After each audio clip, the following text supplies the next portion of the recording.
Hi, and welcome back to the Export Impact Podcast, brought to you by Export Development Canada, EDC. My name is Bruce Croxon, and I'm the host of the Export Impact Podcast. Today, I have the pleasure of speaking with two inspiring entrepreneurs who have turned a personal need into a globally recognized brand. Eleanor Lee and Angel Ko are the co-founders of LouLou Lollipop, a woman-owned, B Corp certified Canadian lifestyle brand offering modern, thoughtfully designed children's essentials. From their kitchen table to international markets, their journey is a testament to the power of innovation, resilience, and purpose-driven business. We'll hear how they navigated the challenges of exporting, built a loyal customer base, and maintained their commitment to quality and sustainability. I'd like to begin today's episode by acknowledging that we're recording from my office in Toronto, which is on the traditional unceded territory of many nations, including the Mississaugas of the Credit, the Anishinaabe, the Chippewa, the Haudenosaunee, and the Wendat peoples, and is now home to many diverse First Nations, Inuit, and Métis. We value taking this moment to deepen the appreciation of our Indigenous communities, wherever we are, and remind ourselves of our shared debt to Canada's First Peoples. Welcome to the show, Eleanor and Angel. We are most pleased to have you join us today. Thank you, Bruce. Thank you for having us. Thank you, Bruce. Yeah, it's our pleasure to be on. You're most welcome. Let's start at the beginning, if that's okay. Eleanor, let's start with you. Where did the idea for LouLou Lollipop come from? What inspired you to start it? And this was back in 2016, by the way, so you've been around for a bit. And tell us, while you're at it, how you landed on that pretty cool name. It was a while ago, but it all started when I was a new mom, really navigating those sleepless nights and dealing with heavy drooling and teething faces, just like many new parents. And so my girl was teething and chewing pretty much on everything, including my necklaces. Like, even those are not like fancy necklaces, just like regular necklaces. But I know they are not safe to chew, and because most of them contain like nickel and other substances that's not safe for baby. So I started looking, and I was struggling to find a stylish, safe, and functional teething jewelry, specifically teething necklaces, because I like necklaces at that time. So I was like, there got to be something. And just like new parents, I'm determined, and I decided to try to make my own. So I shared the idea with my twin sister, Angel, who's here today with me as well. And she kind of gave me the nudge. So we don't know what we don't know. We don't want any regrets. So we decided to join forces. And then at the beginning, it wasn't even a business idea. It was more like a handicraft. So we designed a collection of teething necklaces made of food-grade silicone. And when we put them up on Etsy and share on Instagram, like without any anticipation, they were pretty well received. So that was the light bulb moment. And we realized there was a real need for thoughtfully designed and pretty teething products. And as for the name, parenting is hard. It had to be playful. And then childhood is so fleeting and short. So we wanted to bring some joy and sweetness to everyday moments, like really making them more memorable. So Lollipop came because it's just a candy for kids. Kids love them and they like to suck, like literally. So it's just like baby sucking on something, like on a teething necklace. And also the name just felt whimsical and joyful, like childhood itself. It's a catchy name. There's no question about it. And I definitely remember, you guys are bringing me back. My kids are like 19 and 22 right now. I do remember, right? Teething's a big deal. So it seems like a very logical place to start. Yeah, absolutely. For me, it's like dealing with it every day. So about Lollipop, the name is a little bit generic. So we feel that we need to have something more like anchor. And at the time, both of us really like French culture. So we were looking around. And then LouLou just came because it's a sweet and affectionate way of calling little kids in French. So we feel that LouLou Lollipop just kind of rolls off the tongue and it just fits so well together. And also, we think that because they kind of capture the heart of what we do, like really creating products that bring a little more joy and maybe sanity to parenting. As I looked into your story, fast forward from then till now, you guys are like in 37 countries, 2,000 unique products I read on your website from that one sort of teething idea. It's been incredible. And it sounds like it's a story of try things. I saw in your timeline that you were marketing through Etsy early on. And it sounds like you got feedback from the market and then you just kept introducing new products and sort of on a try it and see if it takes kind of basis.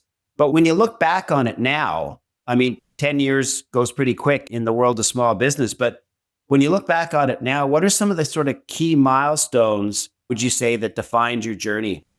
There are actually quite a bit of key milestones. As you say, 10 years it's not short, but it's also not long. I remember vividly is our first time decided to join a trade show in Vegas. It's ABC Kids Expo. And that was, I think it was in 2016 or 2017. When we were there, it was so awe-inspiring because that time you have some of the biggest names in the children's space exhibiting there. And then we saw booths and decorations and all those constructions. It was really mind-blowing. Like it was our very first time. We didn't know what to expect. When we attended, of course, at that time, we were just starting out, not for too long. So we did everything ourselves. We went to IKEA and we bought furniture and set up all of those ourselves. When you see all these big brands, they have like the construction crew going in and setting up. It was a really, really great experience. And it actually inspired and it was so encouraging to see, some time in the future, we could be one of those brands as well. And that was the first trade show. But other milestones, I think, fast forward a couple more years, like when we started exhibiting in Tokyo. We went to Tokyo at the Tokyo Big Sight Convention Center. We exhibited there too. And then in 2019, that was a big year where we went international. So we were at Nuremberg in January, Nuremberg in Germany. That was one of the biggest toy fair in the world. And then we went to Shanghai, China. That's another baby expo. And then in September, we did two. It was one in Paris, Maison Objet, and then another one in Cologne. And that was one of the biggest baby gear show in the world as well. So those are some of the key milestones in terms of like trade fair. But I think some of the other ones is like the first time seeing our products in store in some of these major retailers, like locally West Coast Kids. They had 13 stores. And then in the States, in Nordstrom, when we got the email from the buyer, I remember we got the email it's an online inquiry, sent it to our inbox. Eleanor and I were like talking, like, is this legit? Like we couldn't believe it because we couldn't believe the buyer would actually reached out directly to us. So we're like, is this legit or phishing? Like we just couldn't, it was so, that moment, it was really, really exciting knowing that, it's like, whoa, Nordstrom is knocking. This is real. Yeah, exactly. Yeah. So it's so funny because, I've obviously been talking with a lot of Canadian-based entrepreneurs and it's so funny. Most of the interviews so far have been, okay, we get it established in Canada, and then we sort of dip our toe into the States. When you guys talk about your milestones, it sounds like you went right for it. Like you entered the US market and then you jumped off to Tokyo. I mean, give our listeners a little bit of the mindset that you and your sister had when you really had the courage, I think, to go for the world stage rather than, a more typical, let's see if we can establish it in a domestic market first before we have the courage to jump off. And I'm sure it wasn't easy, right? So especially dealing in markets that you're not familiar with. What were some of the challenges you faced when entering these new markets like Europe, Australia, Asia? I think the biggest challenges for us, it's navigating the compliance and also the IP, especially Europe. Actually, we didn't even realize that when we exhibited in Paris, we got into a bit of a trademark issue with one of the local brands. And it has a similar name. And then they were going after us. We even got served a court letter from the French court. So I always say, like, just know that, your name it's so important. Our brand name is so important. Try to get all of the name registered, the trademark registered in other countries that you're planning to get into. Do your market research to understand. Some of the brands, they might not be as big, so it's harder to know and understand, but like the name is everything. Like the last thing we want is to change the name in a different market, because then you kind of lose that brand affinity. Like people don't know, right? You have to reestablish. And then the safety thing, because different countries have different safety regulation, especially in the kids' products. So working with a lab, working with our factory, also working with the TCS, the trade commissioners, are really, really key because they help us to understand what is required in the local market in terms of like safety, the regulations, the market research, like even the translation, and a ton of things that we have to be mindful of. And listen, I mean, I know from having worked with these guys for a while now that Export Development Canada often plays a significant role in helping Canadian companies in markets outside of the country. How have they supported your journey? It seemed like some of the challenges you're facing that they may have been good at helping you with. Is that correct? Yes, absolutely instrumental. We've been working with EDC for probably over 7 years now. So they have different arms, right? They have the insurance side, and then they have the advisory side. And honestly, I don't even know that the full scope of the services that they can provide for what they can do for us. It's already been tremendous, amazing.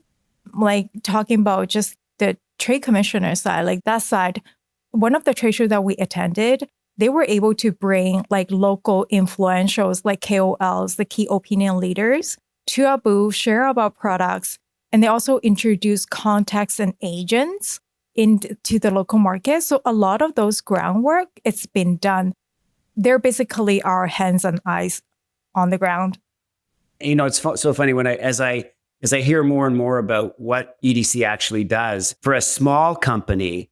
To hire those resources to get that kind of work done, you just never would be able to afford it, right? So it's a heck of an asset to be working side by side. As this podcast is being recorded, I don't know exactly when it will be aired, but as we're recording, we're 2 days away from the US announcing whether or not there's going to be tariffs and on what and how much, et cetera. How are you guys preparing for that? Have any of the recent announcements with respect to tariffs had any impact on your business? Do you expect it to change your strategy? How are you dealing with it? Yeah, honestly, definitely the recent tariffs announcement is definitely something we are monitoring closely, all Canadians, as the US is a key market for us. And I think tariffs will definitely be part of the landscape of global trade for the foreseeable future.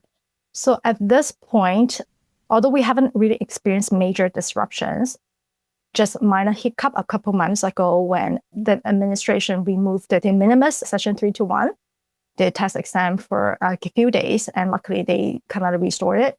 But we are assessing the potential impact on our business, including costs and then pricing strategies, and just exploring different options, adjusting our sourcing strategies. I would say before the tariff announcement late last year, we already started working on shifting some of our suppliers from high tariff regions to more favorable ones, and then really ensuring we remain competitive just in case things happen. So really the message is you have to stay nimble and adjust to whatever it throws at you. Yeah. Yeah, I always have different plans and options, and then to diversify. And talking about diversify, so at the same time, we've been proactive in expanding beyond North America. So our CEO and also director of sales, they have decades of experiences in expanding globally. So we've been diversifying our market presence and just hoping to reduce dependency on one single region because, yeah, we never know. And also really looking into trade agreements like CETA and then CPTPP and build meaningful relationship with partners in those countries. Nice. I'm assuming EDC has been helpful for that as well. Absolutely. Yes, absolutely. They've been able to connect us with all the key partners. And then whenever we have questions, we were just like one email away. Oh, I have questions about this. Can you help? Like, yeah, they've been really, really helpful. Fantastic. Listen, let's get back to the business itself and maybe explore a couple of the strategies behind your success. The things that have stood out for me when looking at your business is how successful you've been in social media and influencer partnerships, and also, sustainability as part of your brand. Can you talk to those two things, sort of the digital marketing strategy and why, building a brand around sustainability has become so critical to your acceptance? Social media, I mean, like early days as becoming a mom, like I experienced it myself as well. Like in those long nights, we're just on the phone and scrolling and browsing and just checking out different things. So we understand that our key target demographic, the moms, they are on social media. They're sharing tips, they're learning from each other. There is a community there to help support each other as well. And so we understand like early on, like I was telling Eleanor when we had the idea, like when she had the idea of teething necklace, like we need to jump on. We need to get into Instagram right away because that's where a lot of the moms are. So we leveraged that. And then we reached out to some of the key influencers on Instagram, mom influencers. One of the key ones was Kat from Thrifty Littles. She was very influential in the mom community, and she was also one of the ambassador for Nordstrom. And I remember that the year when she posted our products on her blog, sharing about, and also for the Nordstrom, it was the Nordstrom anniversary sale. We can see the sales, like it just, well, not skyrocketed, but like we had a lot of sales. And we're just really, really excited and knowing that, working with these influencers are key and sharing our values as well with them because they are moms. They understand how important it is to have a safe product for the kids and at the same time, with beautifully designed too. I think it's naturally because as a children's lifestyle brand, we are creating products for future generations. We just feel a very deep responsibility to make the world a better place. And we are setting examples for our children, for my little one. They are seeing us what we are doing every single day. So that's kind of like the DNA. We wanted to make sure every decision we make, it's like from sourcing the materials to choosing production partners. And then it's really guided in our commitment to safety and then reducing our impact on the planet. And that practice is not just, I would say, what we are doing, but sometimes we kind of like, oh, are we doing the right thing? So becoming B Corp certified is really in reinforcing our commitment, really giving us a clear guideline and a roadmap and holding us accountable for our decisions. Yes, it's interesting. We often talk about this in the sort of environmental space because to be sustainable sometimes is more expensive from a sourcing and a costing perspective. Are you finding that customers these days, and I know it probably comes and goes with whatever economic cycle we're in, but are you finding in general that customers are willing to pay a little bit more for something that they know is sustainable, or are people still like bargain and value driven in the kids' clothing space? What's been your experience? I would say majority of the customers, the moms now, they are very savvy. They want the best for the kids and they wanted to make a difference as well. And those are the audience, the moms that we resonate with.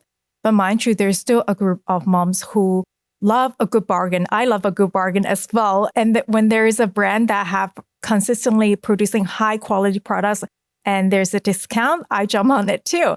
So definitely understand there's going to be moms from various groups as well. So some moms will prefer bargain, but they still want good quality. And some moms are willing to shell out that money for good quality and original products. So yeah, we definitely see both. So just one last question on sustainability, because I'm dying to know. I mean, I know some categories, recycling is more prevalent than others, but when it comes to baby clothes, so do we recycle those and do kids sort of pass them along to other families in the community? Or, I mean, I know that's probably not the best thing for business as you're trying to sell new product, but does that happen in your space? Absolutely. There's a very robust community, actually. And that's one of the things why we wanted our products to last. Because we know the babies, I mean, they outgrow their things fast. If we have a good quality product, they can pass down to the siblings, and that's great. Yeah, I would fully support that. Oh, yeah. We've definitely seen that a lot of the moms will prefer good quality products that even not just for their own kids, like Angel mentioned, passing down to families, or maybe even their own kids too, because they have a second one or a third one. That's a great answer. Listen, before we wrap up, one last question. We've got a lot of entrepreneurs and people that are curious about how to expand businesses outside of Canada. Do you have any last key insights for our listeners today on finding and entering new markets?